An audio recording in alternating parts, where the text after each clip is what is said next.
Monday, September 13th. Do you know where you are? You're at the Nudelberg Daily Huddle. I don't know where you are in the world, but if you're listening or watching this, you are a part of the Nudelberg Daily Huddle. And welcome back to basically the middle of September already. It is the middle of September. Kind of fun. I don't know whose show it is, but on the 21st, we're definitely playing Earth, Wind, and Fire. Oh, yeah. That's been in the works. Jake and I were looking at that in like July. Like, all right, whenever we get to September, like whose day is it? We have to play it. Earth, Wind, and Fire. Let's go. Demi Hammer coming in first every morning. Thank you for your support. Good morning, John, Lindsay. Hope everybody had a great weekend. We got so much to talk about today. Today's show is packed. We could go all morning if we wanted to. Let's go. Got the huddlers here. Got excited to have the crew together. And like you said, Martino. Well, I'm really trying to temper myself right now because I'd like to say, hey, Maris, is this is the first time you've been awake before noon in the past 5 years, or? He's got a real job. He's working with Neil Solomon over at Property Force. I'll have Oliver, the CEO, on my podcast soon, but I have no doubt that Maris is crushing it there because I know that Maris does anything to the max. So thank you for being here this morning, Maris. Love to have you part of the crew. You know what? When you talk about the father-son thing, his dad is an ace. RJ is the man. There isn't one person I know that has anything bad to say about RJ. So, and I'm going to give a shout out to Les Gusky because he made sure that I saw the Chris Bosch Hall of Fame introduction, and that was phenomenal. But he made sure he sent it to me through Instagram and said, "Hey, I saw this. I loved it. Thought of you. Hope that you would get some enjoyment out of it." So thank you, Les, for sending me that, and it was definitely fantastic. We'll talk about some of it. He actually did the same thing to me, and he said maybe you'll consider playing some of it or maybe the whole thing, and I'm like, 17 minutes, man. It'd be a whole show in itself. We will. You want to start off? Play the minute. Go. Boom. Do it. Legends aren't defined by their successes. They're defined by how they bounce back from their failures. And that's what I hope to communicate to anyone watching this, especially the kids. When you look back on my career, when you visit Springfield and see my plaque, it's going to seem inevitable that I ended up here. And that's how I felt about my heroes growing up. I thought they were automatically destined for greatness. But as I've been reflecting on my career, I've realized the accomplishments were anything but guaranteed. The highs I've experienced, they were only possible by how I bounced back from the lows. From those. So, bang. Couldn't say it any better. Small world. He hails from Hutchins, Texas. So shout out to Pastor Cynthia Mickens, who I am connecting those two for Chris to do something back in his hometown. So what a small world. Super, super cool. Great stuff. Congratulations. The opening story with Pat Riley was the best. Mark, sure. He talked about getting recruited by Pat and how he had pulled out all these tricks to bring him in. And he said the last thing he did before his trip was over was pull out this velvet bag and dumped out this ring, all of these championship rings onto the table and gave one to Chris and said, "You'll give this back to me when you and I win one together." And he hadn't even agreed to be part of the team yet, but Chris talked about it as that thing that just pushed it over the edge of who Pat was and how he recruited. And obviously they went on to win one, and then he gave it back to Pat on stage, which was so cool. And then the last thing about that was the Kobe story. His story about playing on the Redeem team with Kobe and the first day setting his alarm to be the first one downstairs to breakfast and going down to breakfast and finding Kobe down there with ice packs on his knees because he had already worked out. And he said, "Oh, okay, I got it. I thought I was going to work hard. I don't even know what working hard is compared to this guy." Incredible, because 4 a.m., man. So what a great way to start a Monday. Let's get some wake up music and get this thing rolling. Wake up, everybody. Get up. got, come on, come on. Wake up, everybody, teach a new way. Maybe then they'll listen what you have to say. Wake up, everybody, no more sleeping in there. No more about to thinking, time for thinking ahead. Come on now.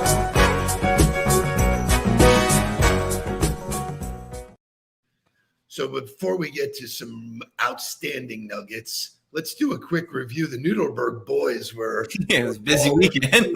busy weekend. Show me Jake Nudelberg in New York City. Look at this kid, man. Living the life, man. Goes to the US Open, is down on the field at the Giants game, was eating like an absolute king, living his best life, and is on a plane on his way back here. So he's not even back to work on Monday. It's unbelievable. What a life.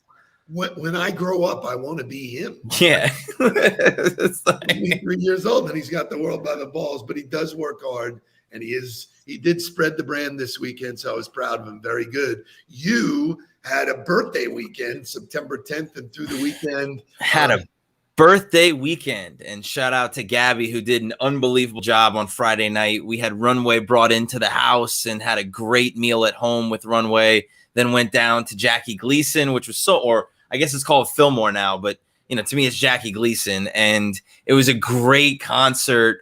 It was Jack Harlow, which we were by far the oldest people there, and made me feel very old. And then I got to celebrate with Andy. Andy's birthday is the 11th, so it was the day after mine. So I got to bring a beautiful bottle of tequila, which the only reason I got that bottle is because I had it with Eddie Dykes at his house, and I got to introduce Andy to that bottle and share some of that. And we had great cakes, and it was just really awesome time. So just so you know, Christian, he's not off. He gets off the plane. He's got to make Right to work. Right to work. Up at the end of the day. That dude, what is no off, man? Monday off. Come on, man. So, right to work. Anyway, great stuff. The lessons that we teach here, one of them is say, do. And I've been talking about it in all of my presentations and my keynote. Say something, you got to do it. I said I was going to go visit my dad. We went to see the patriarch, baby. So That's awesome. He is incredible. I show up, he opens the door, he's wearing a Daily Huddle shirt. Yeah, it's so awesome. Shout out to my friend Stephanie Stuckey. So there is a Stuckey sign, but we have a new Huddle photo. Could you bang? Yeah. Can I get a bang, please? I love it. That's great. the real lineage right there. I love that. Isn't that great? He was when I showed it to him, he was like, "How did you do that?" So love that, man. Sip some scotch. We talked. We watched football. There's nothing like it. Paying tribute to him for what he's done for me, hence you, and down the line. So it was great. We, told old stories. He got to meet Helen, which was really cool. He was really jazzed about that. So thank you to Helen for being my co-pilot. It is not an easy ride up to Ormond Beach, but like you said, and this is the perfect segue, is, hey, Dad, I just want to let you know, like, if you move 3 hours away, you're on your own. You're on your own, man. I love you to death. You moved to Ormond Beach, you're on your own. You're making that decision on your own. So here's what I shout out to all of you guys. No matter what relationship it is, do not let the location get in the way. Get up, go do it. Give a personal hug. Hadn't seen him a lot because of COVID. So that was really, really, really cool. And I'm on fire because of it. So boom, thank you for that. I am going to start the day with motivational music because it's Peter Cetera's birthday. For those who don't know who Peter Cetera is, he was the lead singer of Chicago for a good piece of time. And there's no better way than to get up every day and feel stronger. Bang!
So let me tell you, that song's 40 plus years old. Still rocks. Still kills it.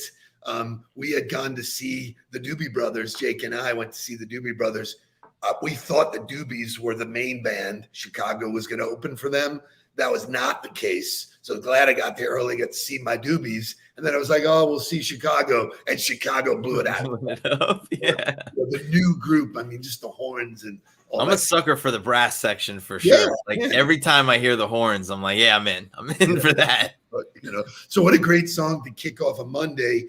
Are you feeling stronger? All of the stuff that happens in sports teaches us stuff. So there was college football, there was pro football, there was tennis. And while some people in the huddle may not like sports, you don't really need to love or like sports to take the lessons away. Here's a doozy from Saturday. I want you to look at the quarterback for Notre Dame. His right finger there, so Buckner's going to come in. Pass interference, defense, number 2. The ball be placed at the spot of foul. First down. Rob Hunt, the athletic trainer, popped the finger back in. Buckner came out, goes back in. The ball is at the 18-yard line. There's a lot going on here, Mike. You got a holding down the field. Jack Cohn throws follow-throughs into Jonathan Jones. Yeah, it does look like he might have dislocated a finger. From the 18-yard line, the throw in the middle of the touchdown Irish! Michael Mack! Dislocates his finger, and then next play, touchdown. So, I mean, they freaked even the announcers out. Shay, give me a bang on that one. Pulls off three-pointer. Bang! Bang! It's good! So I know the lesson I took away from that. I'm going to ask you to comment, but I'm going to comment first. Whatever it takes. That's And it. resilience, right? Like that to me, like the word resilience is something that I thought about this weekend, right? Because there was I don't know who watched CBS or Fox when he watched football this weekend, but Steve Buscemi did a narration of what September 12th means as opposed to September 11th. And I thought it was an unbelievable statement that not a lot of people made over the weekend of like, yeah, September 11th was a terrible thing. And it was, all of these, bad things that happened and people lost their lives and it was sad. And Steve Buscemi said, but we have to remember that on the 12th, it was that first step forward. It was that it didn't really, okay, this happened. We have to deal with this, but how do we come together? How do we move forward? This won't break us. That's that mentality. Like there are people who would say, oh, my finger is broken or the game. And Lori said this before. She said, it's just like anything. If it's important, you'll make time for it. It's not necessarily the case. Most people have a lot of things that are important to them that they allow other things to get in the way. He did not allow the pain of his finger to get in the way of what was most important to him, which was winning that football game. And that's why he stayed in the game. So, I want you to relate to your own life when you're in business or like whatever. Whenever you experience pain, Chris Bosh talked about it. The pain is where the growth comes from. The pain is what it's all about. They all talk about it. They all show you on a weekly basis. There's somebody showing it to you. So your nephew wants to talk about FSU. We won't do that. I mean, I think it's a good conversation to have as well. Like, obviously Notre Dame is not as good as everybody thought, but the lesson to me is that, it doesn't matter the little bit of success you have when you're trying to change a culture, when you're trying to change a mindset, that little bit of success can do more harm than good. Because if you allow yourself to feel like you've arrived, that's what happens. Somebody sneaks up right into your shit and lets you know that you have not arrived. And if you're not willing to pay the price every day and every down, you're going to get beat. And that's what happened. So Lori's late to the party, as you can tell. We showed it. What day is it, Lori? You got to get here on time, Lori. We already showed the Bosch's Hall of Fame speaking speech. About lessons, speaking about adversity, speaking about resilience, the post-game press conference from Ryan Day at Ohio State was absolute brilliance. First time losing a game in regular season as a head coach. How do you regroup from this? How do you keep the team focused and not allow this to derail the rest of your season? Well, just go back to work and I think when you go through adversity, you find out, a lot about your team. You find out a lot about your leadership. And, while this hurts, it feels awful, and it's unacceptable. The thing you're going to find out is about your team and who the leaders are and who the guys that are with you. Because in times like this, there's a lot of finger pointing that goes on. When things are going well, it's easy to lead, but when things don't go well, that's when you have to show resolve and resilience. And so that's going to be a lesson for our guys in this game right here, or coming out of this game. And this is not fatal, but it certainly hurts. It's unacceptable. Unacceptable, non-negotiable. Those are the words that I used growing up. It's non-negotiable. I'm not going to lay down. I am not going to do that. It was not part of the vernacular. And so like Dee points out, she said, pain is good until it overwhelms your ability to try. I beg to differ.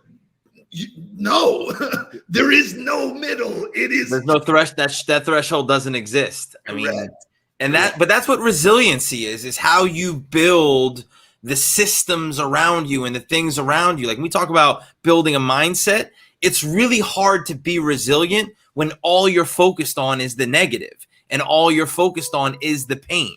So where is your mind? What are you thinking about? What are you focused on? Hard to be resilient if you're only thinking about losing or the thing that happened or all of the things that are no longer in your control. So I love talking to you. I really do. Thanks. Where I was going was it all happens in your mind. The game is happening up here. If you allow the pain to overwhelm you, you're done. The guy, Jack Cohen didn't let the pain overwhelm him. The pain drove him. The pain became the fuel that said, I'm going to go out there. Joni said it's the adrenaline. For me, when all of this shit happened with COVID, it fired me up. I was like, Let's go. You looked at me and said, what? And I what do we do? Point me in the direction. Never before have we ever all been on the starting line together. And we were. And so just amazing, amazing, amazing lessons from sports that we can take away. And there's tons of others. Shout out to all of the rookie quarterbacks who played great yesterday. I think shout out to the AFC East. Forget about the rest of the country. I don't care. The AFC East looks fun to watch. And, I'm obviously a Dolphin fan, so I'm biased to that Patriots-Dolphin game, but Mac Jones did not look like a rookie. And you want to know why he didn't look like a rookie? Because he prepares. He prepares his ass off. He studies more than everybody else. He puts more time in to the preparation. And when preparation meets talent, that's what you get. You get a guy who was ready to play in his first game. I said to you, we were texting back and forth. I said he looked eerily like Tom Brady. Just doing what he was doing, confident in the pocket. We got some good football ahead of us. But I have to talk about today, the national day that it is National Bald is Beautiful Day. Now, all of us have heard that there are studies that prove that bald men are more attractive. Bald men are smarter. Bald men have more aggressiveness. And so we've been through this whole thing. Bald men are more intelligent and successful, is what it claims. Bald men have a bigger presence. I'm not saying it because I'm bald. Sure.